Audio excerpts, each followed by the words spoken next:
Here we go again.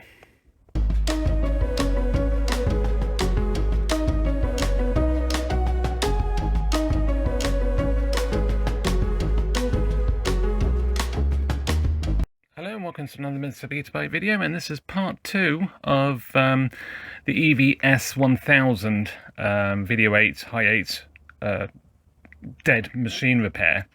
And you can see I've now cleaned up the board as best I can.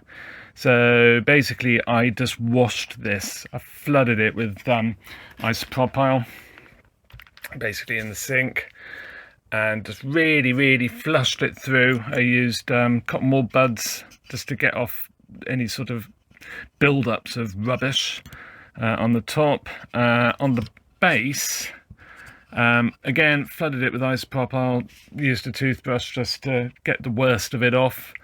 It smelt terrible, it's very fishy, which is a sure sign of capacitor leakage, but obviously the evidence is there. Then I did just wash this off with water, so for quite a while actually, and just gently brushed, and then isopropyl again, absolutely flooded both sides with isopropyl, basically dried out any water, and got it, I put quite a lot around the transformer as well, because I was worried that the chemicals out of the capacitors would actually start to rot the enamel. And you know, there's a fair way to go to actually get to the actual body itself, but with this on its side over time, it's a good chance it would just rot that out.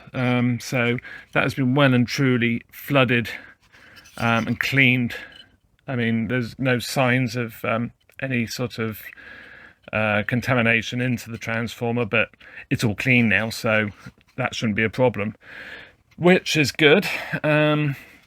So yeah, it's been well and truly flooded and cleaned. Then I used my high pressure aero duster just to really dry this off underneath everything, everywhere, so much so that it overheated and shut down. It's incredibly powerful, but yeah, it's a good job done. I'm still not too sure what I'm going to do about the varnish, whether I just leave it, because I don't know. I mean, I suppose the varnish would adhere to it, but I don't want to pull the traces about more than I have to be fair. But yeah, we'll see how we get on. I'm also intrigued to see what the solder is going to be like now. So I'd like to really resolder all of these bad joints or contaminated joints, but I don't know how well they'll solder desolder, so we'll see. But the main thing is to get these caps out now. These anonymous caps, like I said in part 1, you can see bits. There's a bit of text on that one, but it's really faded the print. So yeah, but I have got the circuit diagram, so we're all good. Also managed to find another replacement screw for that one, so that can go in the bin. It's horrible, that one. So yeah, we've got 4 screws for the PCB. So yeah, let's crack on. So I think my plan is to clean up all of the rot, basically. I've got a set of brushes. I've got a glass fiber one, brass one, and a steel one. So I was thinking, obviously, use a glass fiber one to clean up the actual traces, but I might try one of the others on some of these contacts just to sort of brighten them up a bit. Maybe take off the residue from those caps. But yeah, let's see how we go.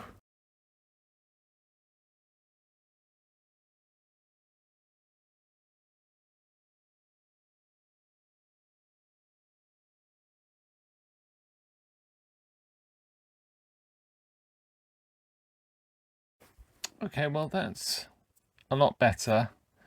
Part of me feels I'd like to clean these right up and actually put like solder on the bare traces rather than varnish it. So all of these have to come out. I've got my trusty soldering iron ready. In fact, I might desolder them. Use a desolder gun. But yeah, that's looking fairly good. I'm pretty happy with that. Luckily, it isn't too bad. The top of the board is looking great, to be honest. Been very, very lucky. Yeah, I've knocked off some of the legend, some of the print, but the actual silkscreen legend for the components on this side, but everything's fine on this side, so no problem. But yeah. So next thing, I think, is to change these caps. Let's crack on. So that's every cap in the compound, if you like, changed. All of these seem okay, visually anyway. I'm not sure what brand these are. They look like Elna's, but maybe not. Yeah, so I'm happy to leave those, actually. They're not affected by anything either, like the leakage that far out, so I'm happy to leave those at this stage anyway. So yeah, you can see there's a little bit of grot that I have to clean up. Luckily the panel, there is a bit of damage to the panel, but it's certainly not bad at all. So underneath, most of the pads were okay, but I've got some to try and clean up. Those two there in particular were really bad. Although I managed to desolder it, it's still left a lot of residue, so I'm going to have to clean those up. And I've actually made a list of all the caps. I've got the manual, but I'd just rather double check you know, what physically was in there. I should have all of these in stock as well. There's no weird values. It's too old for that. So as such, I mean, there's some 10-volt ones, but yeah, I'll just use 16 probably for those. But yeah, it's good. I'm relatively pleased. This is obviously an Elna cap. I'm saying Elna. It's such a common problem with Elna caps, especially this sort of vintage. They do leak, and they're just terrible. They just do so much damage. The other caps, I mean, admittedly, they're only the small ones, which tend not to maybe give so many problems, but they actually all look okay. But I've changed them anyway because they have rubber bungs in them, and they'll leak out, but they also will leak back in. And this being on its side, I don't know if those caps have potentially become contaminated. So yeah, I'm just gonna be done with it and change the lot. It's all a hot area or warm running area anyway, so yeah, it just makes sense. So let's crack on. I've done a bit more cleaning up, and it's actually looking really very good. I've soldered onto all of the pads that were sort of damaged from the caps, and they all seem fine now. I'm very, very lucky. I've cleaned the top of the board again as well. Still a little bit of muck there, but that's fine. I might just take that off. Yeah, there's actually quite a bit there, so yeah, I'll just go around that again. And I use some flux off with the brush just to really do a good clean job. I mean, you can see how well that's brought up the rest of the board. It's really lovely. Put some new caps in, and yeah, see what it looks like. Let's crack on.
So one thing that occurred to me, I've cleaned up those pads. One thing that occurred to me is I seem to recollect that the gunge that comes out of these Elnas is actually conductive. So just gonna do some tests.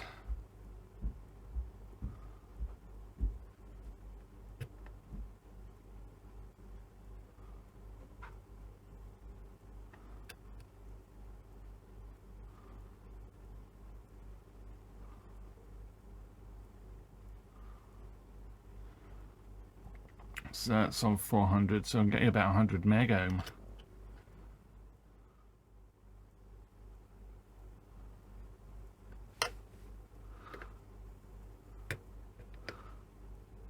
So it's alright there. So you can't really see that. So it's alright from here. What if I go closer?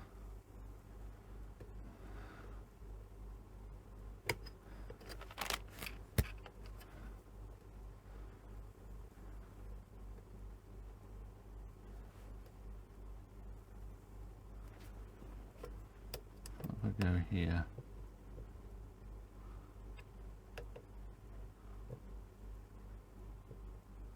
Yeah, you see I'm starting to get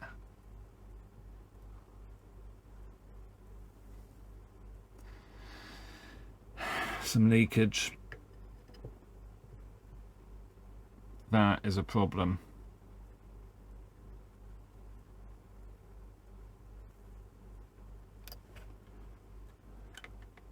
Let's try further up the panel.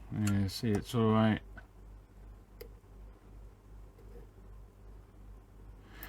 Luckily, it does seem to be all in here, and it seems to have been kept in there.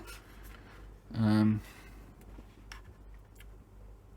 just try it just on the printed circuit board.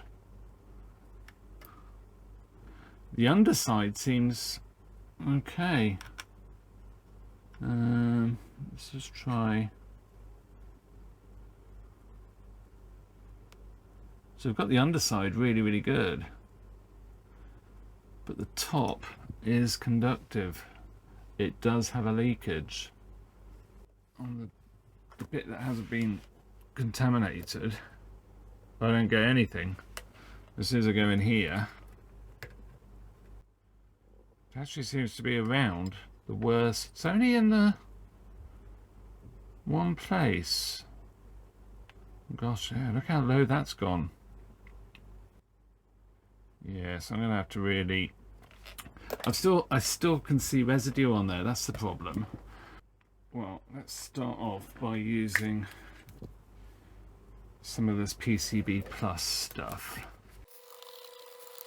And I don't know. It might have been nice to remove the components, but I'm in two minds about doing that. If I can get it. I mean, is that leakage really going to cause many issues? Maybe. And I can't remember if I used this on the top. I don't think I did.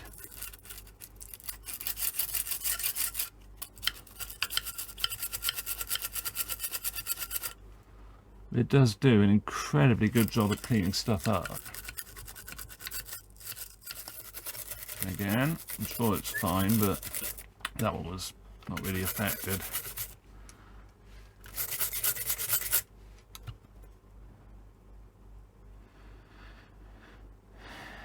Yeah, so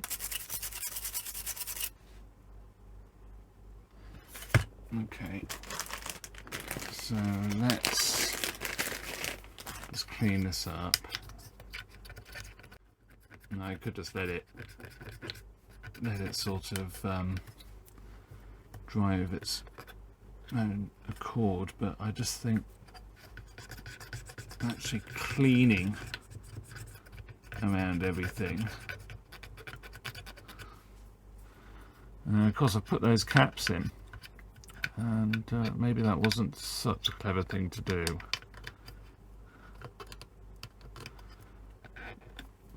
I might end up taking them back out and just cleaning underneath those as well, because they're going to be as bad. It does seem to be where the caps leaked directly onto the board that the board has become slightly leaky. I'm just a bit worried about T2, but because these can be quite unreliable, but that doesn't appear to have been affected at all. So yeah, that's good. Right, so that's drying. Let's see if that's improved things. Oh yeah, obviously that's for me. It's got less resistance than I have. That's really improved things. Look at that, it's going up quite nicely.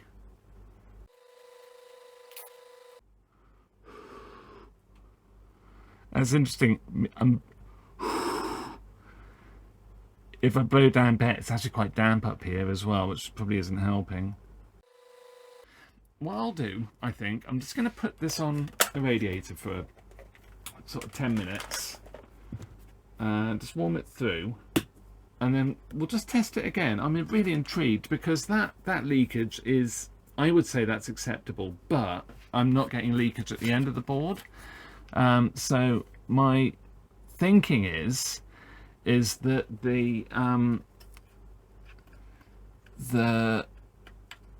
contamination from those caps, it absorbs moisture and makes it more conductive, makes it more leaky. So yeah, I mean, I'm glad I checked.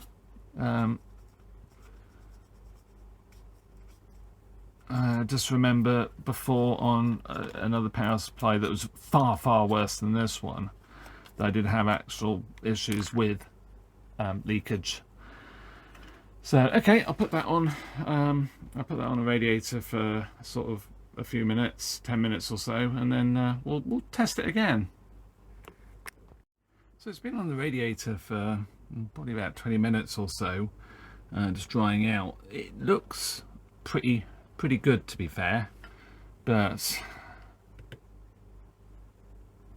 yeah, see, that's what I want. That's what I want to see. Probes right next to each other, and which you can't see, but let's try just here. Probes right next to each other, and touch them too close, and I've got no leakage. Now, part of me was wondering, just thinking about this, obviously I've given this a good clean scrub, and I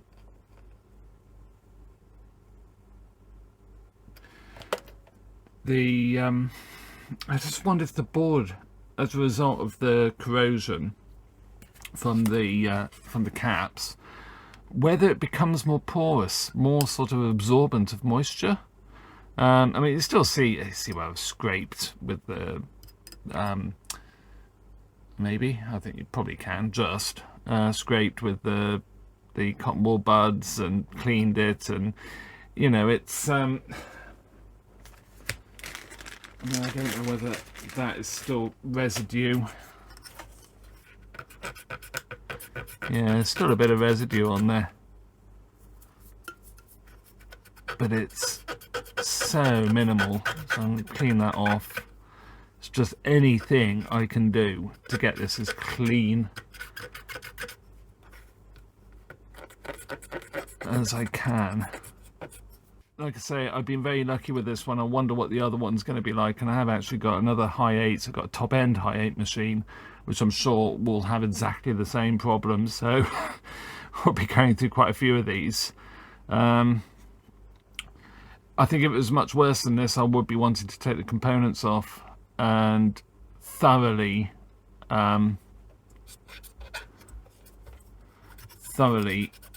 washing it, cleaning it, soaking it in isopropyl probably.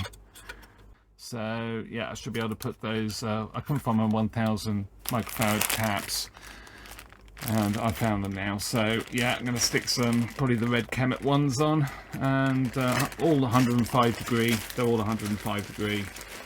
I think with the exception, there's one which I think I had to do as an 85, one of these small ones.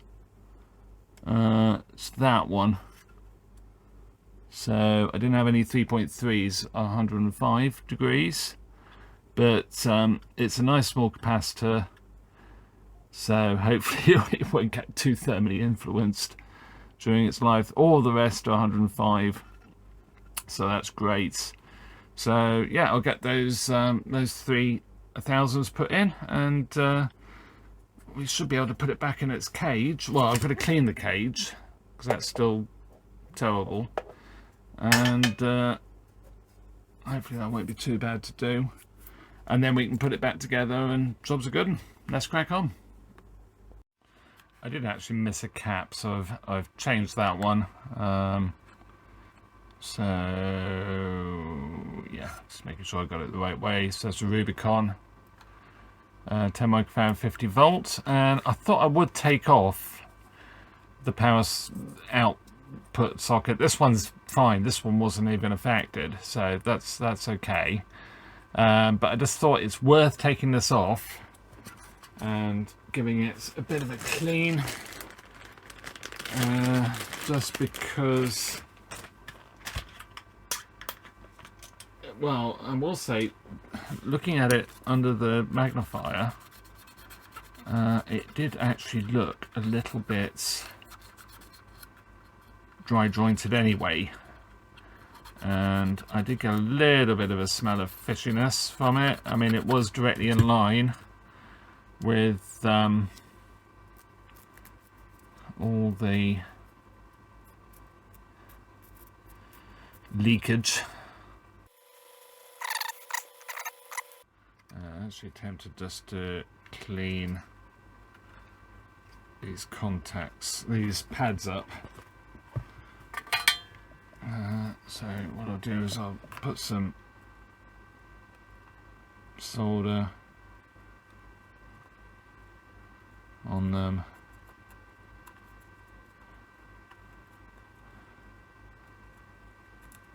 Actually not running too bad. Like I said, I think I've been really lucky. One there that's being a little bit awkward, and then I'll just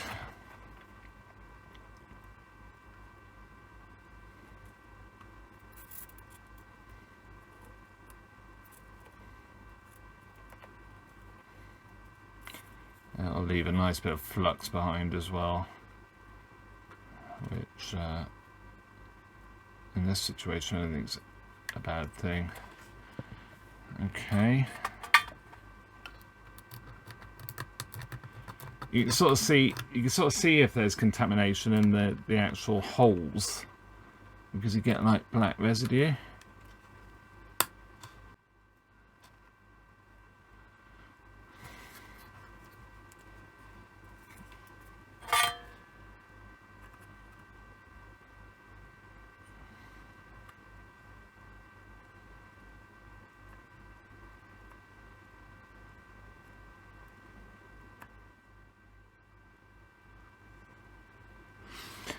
Yep, that's looking pretty good, to be fair. There is a little bit of residue there. Unsurprisingly, it gets in the component holes, the through holes. So there's always going to be a little bit, but it wasn't that fishy, so that's good.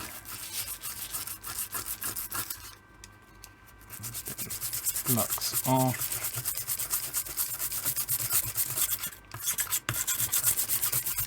So you don't mind doing the whole board again. So yeah, that's good.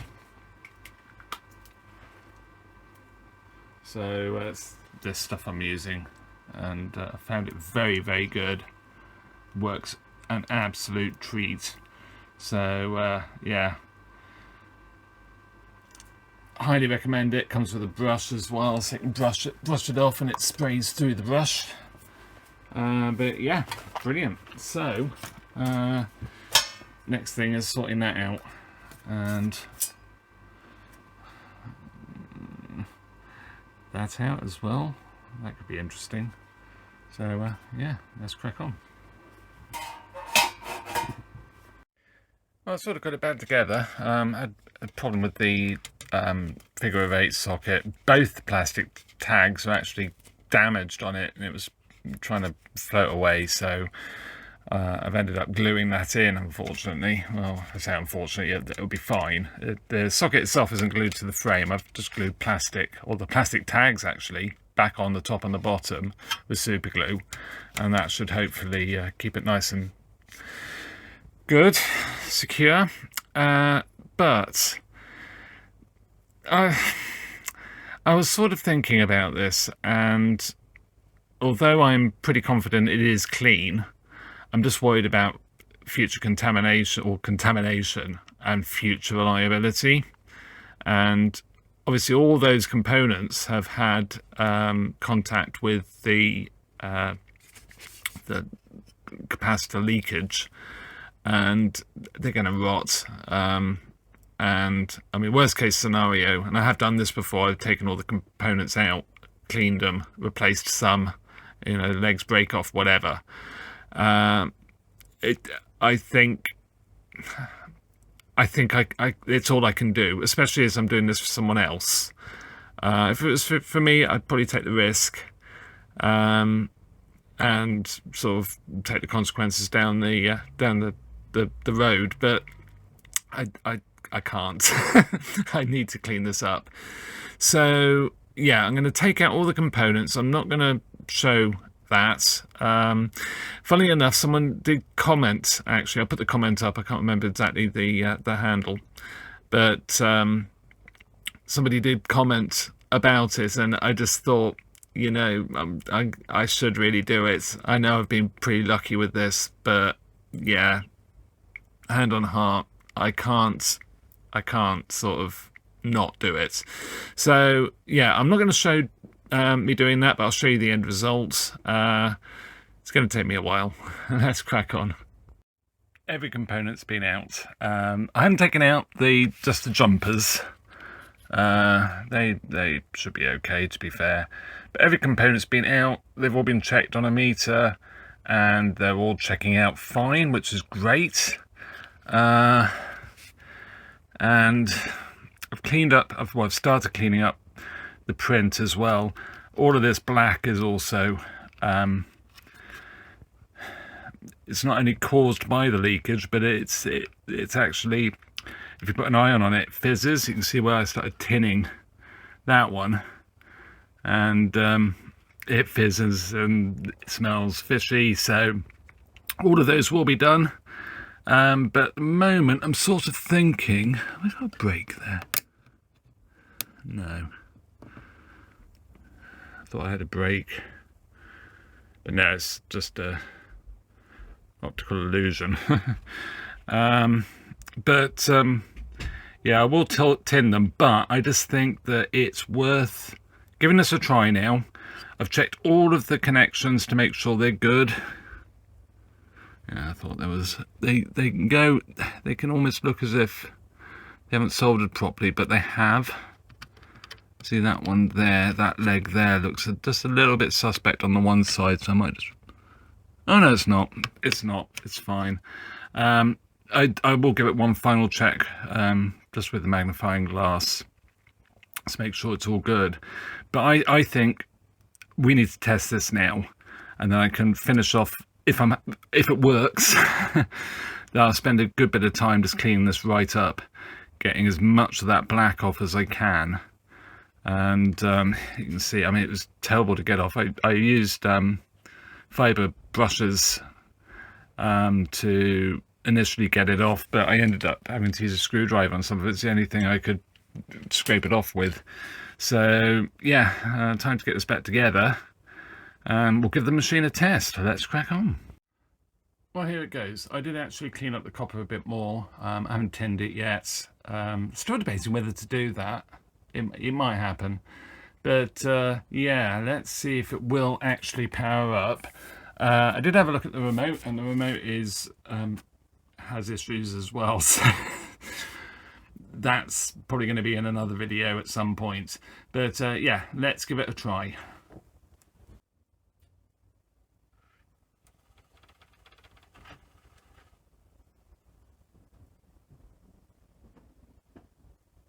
That's a good start.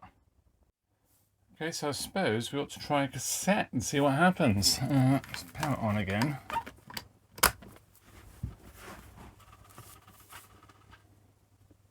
Lovely.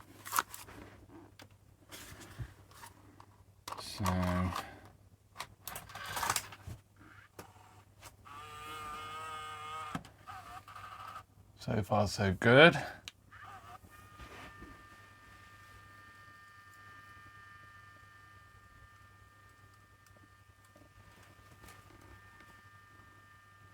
Oh, there's a bit of damage on the... Oh, is there?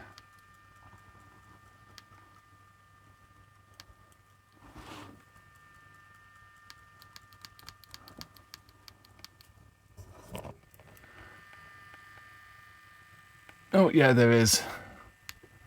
Well, I can't press stop. In fact, I can't do anything.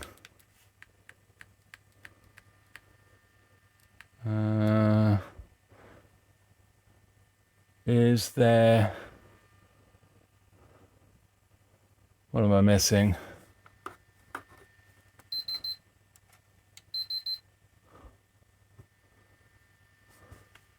So something's working. But I have no playback. And the front panel... Oh, pause.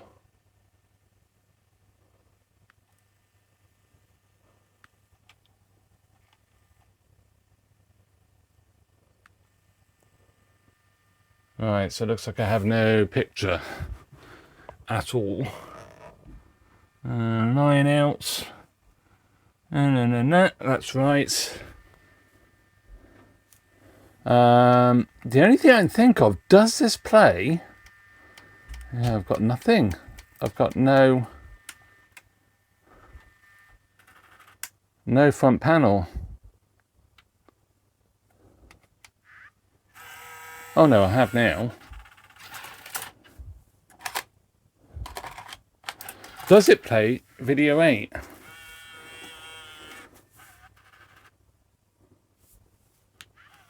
Oh, I was happy now. That was a bit weird. Oh, as soon as it plays, I can't do anything. Maybe it doesn't. Maybe it is only Hi8. I'll have to check the manual. I always thought these actually did play video 8 cassettes. Which presents me with a bit of a problem because I don't think I've got any Hi8 cassettes. I'll have to check the manual. But so far so good. I mean, it seems to be playing fine, and there doesn't seem to be any creasing of the cassette, of the tape rather. Well, if there's creasing of the cassette, it'd be quite messy, wouldn't it? Pretty amazing. But yeah, that's actually working really well as a deck, as a mechanism. It's just interesting that it does sort of lock up.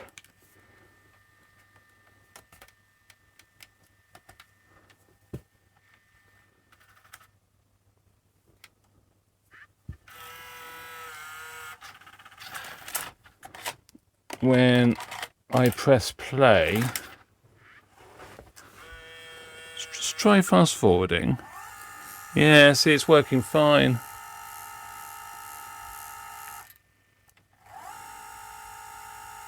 As soon as I press play, oh, yeah, I do actually have to press stop. Oh, okay.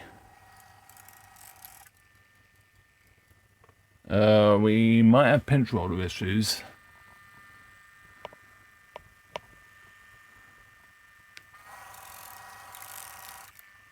Yeah, look at that. See, it's riding up.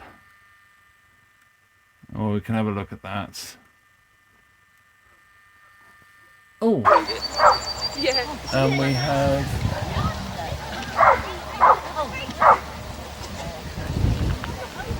some payback.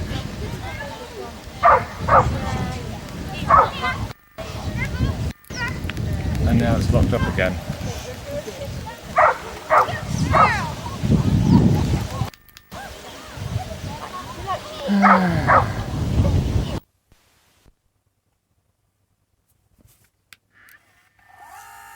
So I'll wind this on a bit. Oh, that doesn't sound too...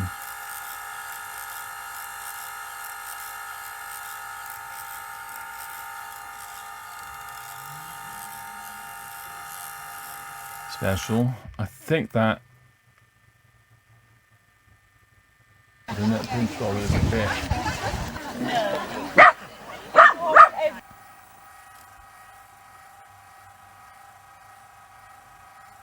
I mean, this tape does have damage on it, but it's not great. I mean, has it been cleaned? Nothing's been done to the deck, so that would be worth trying. I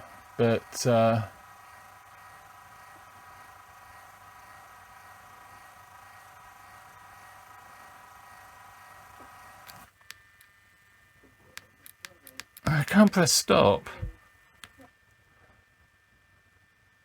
And still, I mean, there's no vertical correction on that.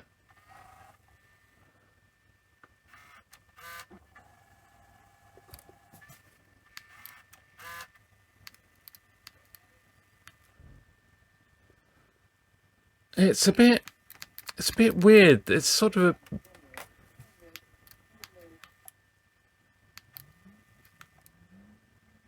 Or am I missing something? What about the remote? Let's try the remote.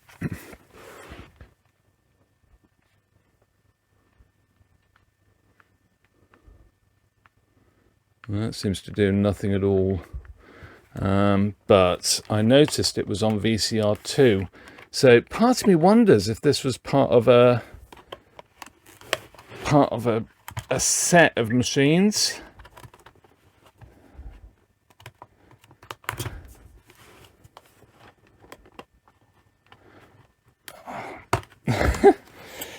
Trouble opening the flap. So the remote, it's wet, and the battery contacts are not great, so I'm gonna have to clean those. But command mode, yeah, so this is probably going to be part of a set.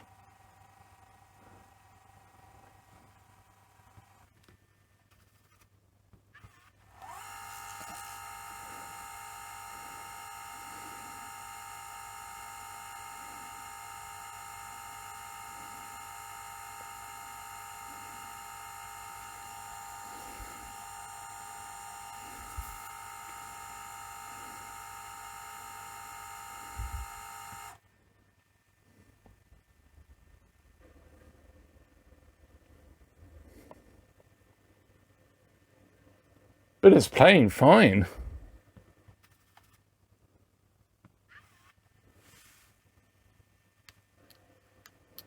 Yeah, I wonder if it's actually the buttons, you know. I wonder what type of buttons this uses, whether they're sort of those membrane style. So the domed metal, piece of plastic, sticky plastic, dome metal over a contact in the print. They sort of feel like this, those soft touch. So yeah, because functions are working.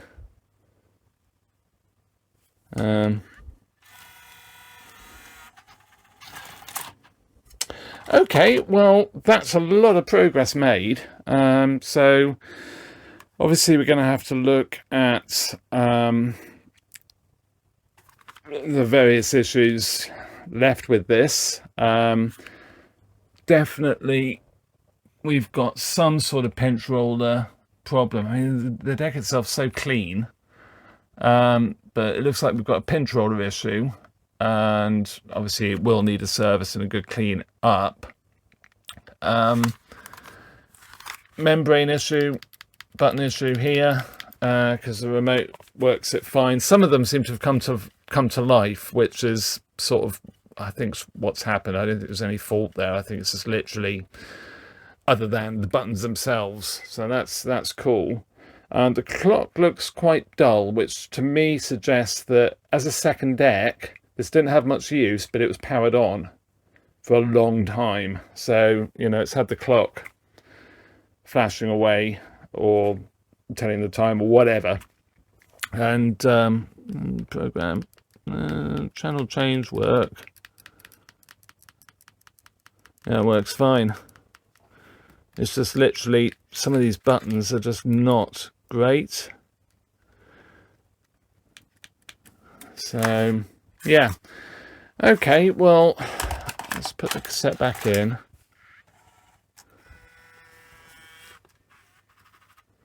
It sounded a bit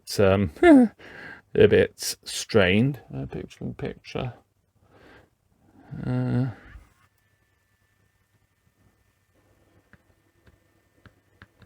So I don't think that there's anything.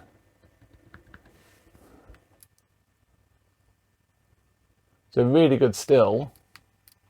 Oh, stopper's now working.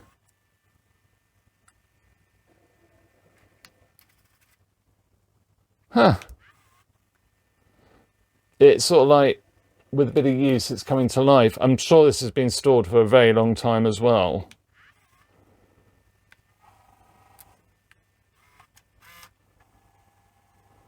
Oh.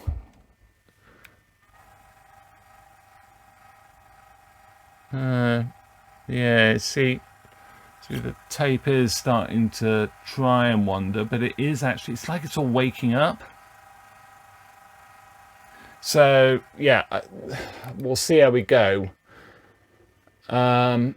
So we're going to leave this one here now, and in part 3, which will probably be in a few weeks' time to be fair, but in part 3 we will sort of just go through everything to see how good it is. I think it's going to sort of wake up quite nicely. In the meantime, I'm going to leave it on for a while, and I'll revisit that power supply. I'm still debating whether it's tin. Let me know in the comments whether it's tin, those copper tracks. I've cleaned them up a lot better now, so there's still little spots of black there that are difficult to, I'm worried about damaging the tracks as well. There's sort of a trade-off, that it works now. If I do leave anything now, how long will they last? I know. But yeah, anyway, with that, I hope you enjoyed watching me struggle with this. Yeah, it wasn't really a struggle, but it's just that sort of thing that it didn't feel like there was that much leakage on that power supply panel. But once I got down to it, and once I was reminded as well that it's particularly corrosive and conductive, it's just like, oh gosh, yeah. Because I remember it's a few years now since I last did one, having to really just totally take everything off, clean it all up. And I'd completely forgotten I'd done that. But yeah, because it was a bit of a bad dream. So with that, thank you very much for watching, and look forward to seeing you in another video. And by the way, I don't know whether you know you can do this, but you can hyper video now. So if you're on a PC, laptop, iPad, whatever, you can actually go in on the YouTube and actually hyper video, and it helps the small creators. So if you do that, that would be absolutely fantastic. So yeah, bye for now.